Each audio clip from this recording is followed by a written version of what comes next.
Builds in Monster Hunter Rise depend very heavily on the talismans that you have. We all know this. In this channel, I have made an effort to provide all Greatsword users with builds and information while keeping the talisman requirement low. You will find videos on which is the best Greatsword, as well as builds to maximize the potential of the Nargacuga Great Sword, the Rampage Great Sword, and the Balstrax armor set, all while using a simple 2-point talisman that most hunters can have access to. In this manner, any hunter is able to use these builds and obtain peak performance without having to worry about any GOD Talismans.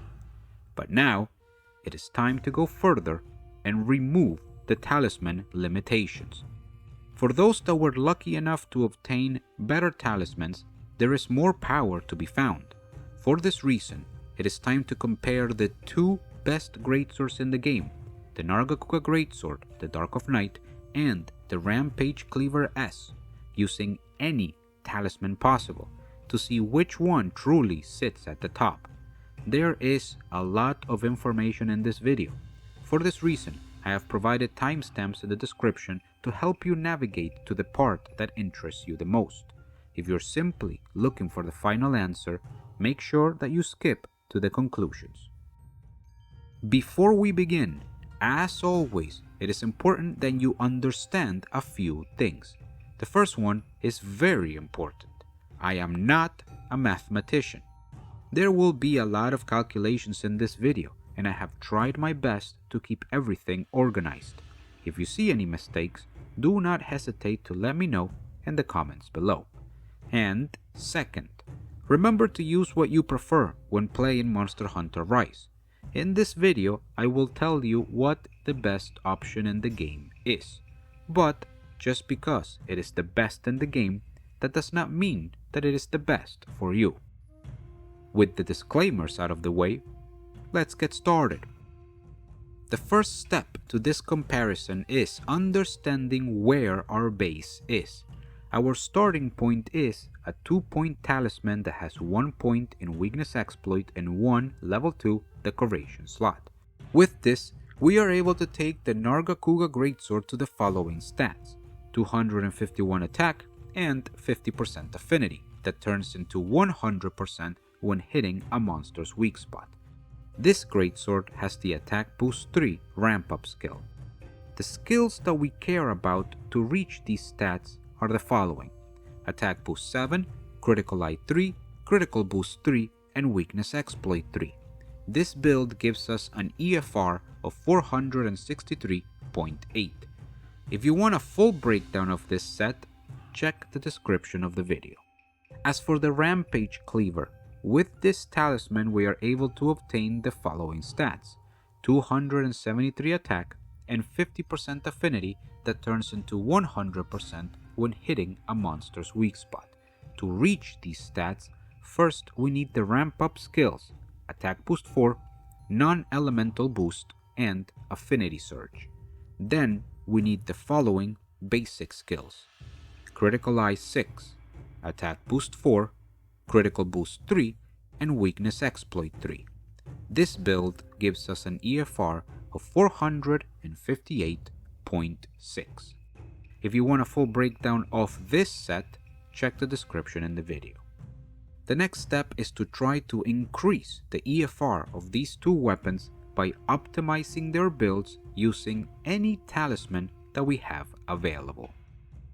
Starting with the Nargacuga Great Sword, this Great Sword has a problem. It is too good. It is an almost perfect greatsword, and we are already able to obtain the maximum efficiency that we can from it just by using a 2-point talisman. We already have attack boost 7, we already have 100% affinity, and we already have white sharpness. I optimized this build by using the best talisman that I have: attack boost 3, blight resistance 1, 1 level 2 decoration, and 1 level 1 decoration. After using the most efficient armor pieces that we have access to, the EFR of this weapon does not change. We have the same stats, we have the same DPS skills, and we have the same EFR. Using this talisman on the Nargacuga Great Sword means that we can use more support skills like Focus 3, Flinch Free, and we even get an extra level 2 decoration slot that we can use for Quick Sheath, Fortify, or conditional attack boosts like Peak Performance or Resentment. The fact remains that, whether we use a 2-point talisman or a 4-point talisman, the EFR of Nargacuga remains at 463.8. No matter which talisman you have or you use, it does not change the build by a large margin. This greatsword has peaked. It cannot get any stronger. You can use whatever talisman you have, and Nargacuga will not let you down. Nevertheless, I will say this. This is one of the most comfortable and easy to build 4 greatswords. If you do not want to complicate things, or if you do not want to do a lot of prepping, this is a sword for you.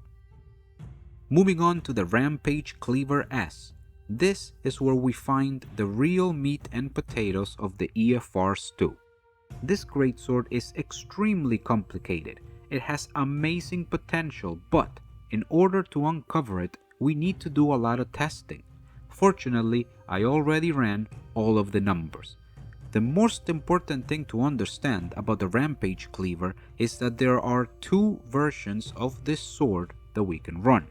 Version 1 with blue sharpness and version 2 with white sharpness. Starting with version 1, blue sharpness, this greatsword carries the following ramp-up skills: Attack Boost 4, Non-Elemental Boost, and Affinity Surge. As we saw at the beginning, this version of the Rampage Cleaver can reach an EFR of 458.6 with a 2-point talisman. Also, remember that the Nargacuga Great Sword can reach an EFR of 463.8, so these are the 2 values that we need to beat. How do we do this? It is actually very easy. Normally, the skills of the Rampage Cleaver S are Critical Eye 6, Attack Boost 4, Critical Boost 3, and Weakness Exploit 3. Now, you can use any armor you want and any talisman you have, and the Rampage Cleaver S will be better than Nargacuga if you meet the following condition. You need to take out 1 level of Critical Eye, and you need to add 2 levels of Attack Boost. The basic skills you need are Attack Boost 6, Critical Eye 5, Critical Boost 3, and Weakness Exploit 3. This will give the Rampage Cleaver S the following stats: 281 attack and 45% affinity that turns into 95% when hitting a monster's weak spot. So, the EFR of the weapon would be 281 attack multiplied by 1.2 from the blue sharpness multiplied by 1.3 from the critical modifier. The total is 465.3.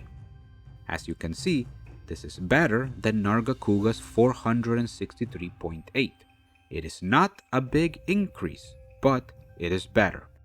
If you have a really good talisman, you can add 1 more level of attack boost and 1 more level of critical eye to reach 100% affinity. This will increase the power difference further. I believe that this is the best way to run Rampage Cleaver S with blue sharpness. The next step of our analysis is version 2 of the Rampage Cleaver S with white sharpness. The best way to get white sharpness on the Rampage Cleaver is to use the following ramp-up skills: Sharpness Type 1, Non-Elemental Boost, and Affinity Surge. With this setup, we will need 2 levels of Handicraft to reach a comfortable 20 hits of white sharpness. Please stay away from Sharpness Type 4. It is a trap. The attack penalty to get white sharpness this way is too much and ruins the weapon. The basic skills that you need to run this Rampage Cleaver are Critical Eye 5, Critical Boost 3, Weakness Exploit 3, and Handicraft 2. This will give us the following stats: 245 attack and 45% affinity that turns into 95% when hitting a monster's weak spot. The EFR of this setup is 245 from its attack, multiplied by 1.32 from the white sharpness, multiplied by 1.34 from the critical modifier. The total is 446.3. As you can see, it is much weaker than the 463.8 from Nargacuga or the 465.3 from the Rampage Cleaver with blue sharpness.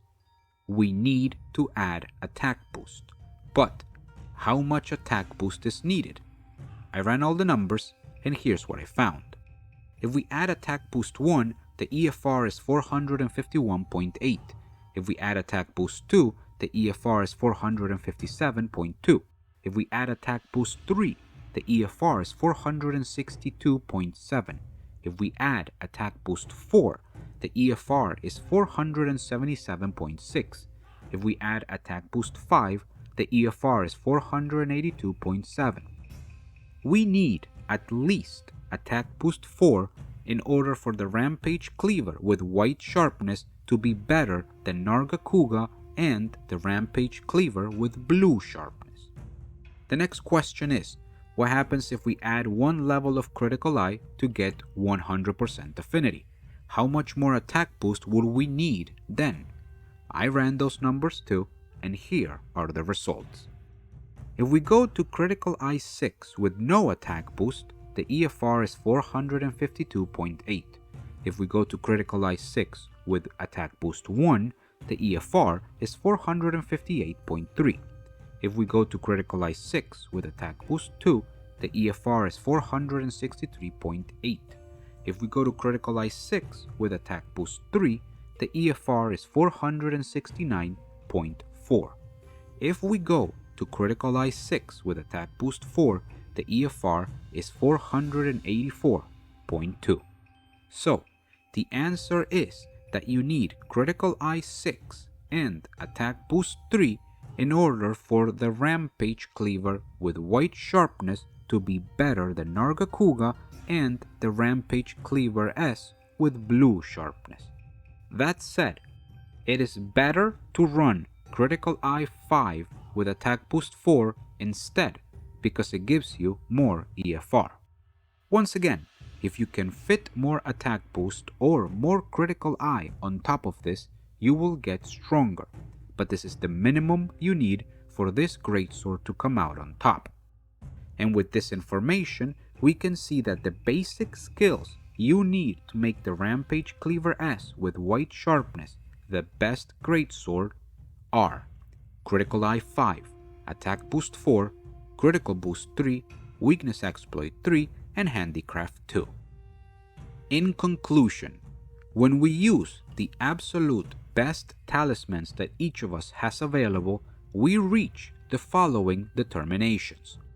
Conclusion number 1.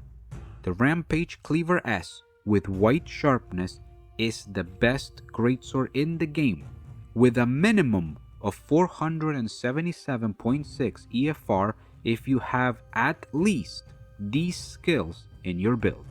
Critical eye 5, attack boost 4, critical boost 3, weakness exploit 3, and handicraft 2. That said, this is the hardest greatsword to build for, as it requires a lot of high priority skills. You will definitely need a God Talisman for this one. Conclusion number 2. The Rampage Cleaver S with blue sharpness is the second best greatsword in the game, with a minimum of 465.3 EFR if you have at least these skills in your build: attack boost 6, critical eye 5, critical boost 3, and weakness exploit 3. While it is not the best, it is easier to build a set for this greatsword, and that means that it is a more comfortable option. Let's not forget that you can also layer this weapon to look like whatever greatsword you prefer. Conclusion 3. The Nargacuga Great Sword is the third best greatsword in the game, with a minimum EFR of 463.8. That said, this greatsword has peaked, Maybe in the future we might be able to fit more skills into this build, but right now it has reached peak performance. That said, this is the most comfortable and the easiest greatsword to build for. It requires very little effort to get full power. It is perfect for those hunters with weaker talismans. Now, the time has come to talk about two very important things. The first is focus. As you have noticed, all of these calculations have been made with the DPS skills, but remember that focus is a very important greatsword skill. You should always aim to have at least focus 2. This means that there is an additional skill that you need to introduce into your build. As a result, it might be difficult to obtain the power levels that I showed here unless you have an extremely powerful talisman. I always recommend to value focus over EFR. Focus is more important. If you can make a build with a little less EFR, but with focus 2 or focus 3, do so. It is the better option. The second thing we need to keep in mind is balance tracks. This video is about finding the best greatsword for standard true charge slash builds. Balstrax builds will always reach more power and a higher EFR, but that is a topic for another video. Right now, I wanted to focus on finding the best greatsword in the game once we start using the most powerful talismans that we can. And that is exactly what we did. The Rampage Cleaver S is the strongest greatsword when we use a high tier talisman. Both the blue Sharpness version and the white Sharpness version are better than Nargacuga. Whichever one you're able to build, you will not be disappointed. Remember to experiment and try out different combinations. We all have different talismans, so we all need to use slightly different builds. That said, the information in this video will help you reach maximum power. Thank you very much for your time, and I hope that I get to see you on the next one.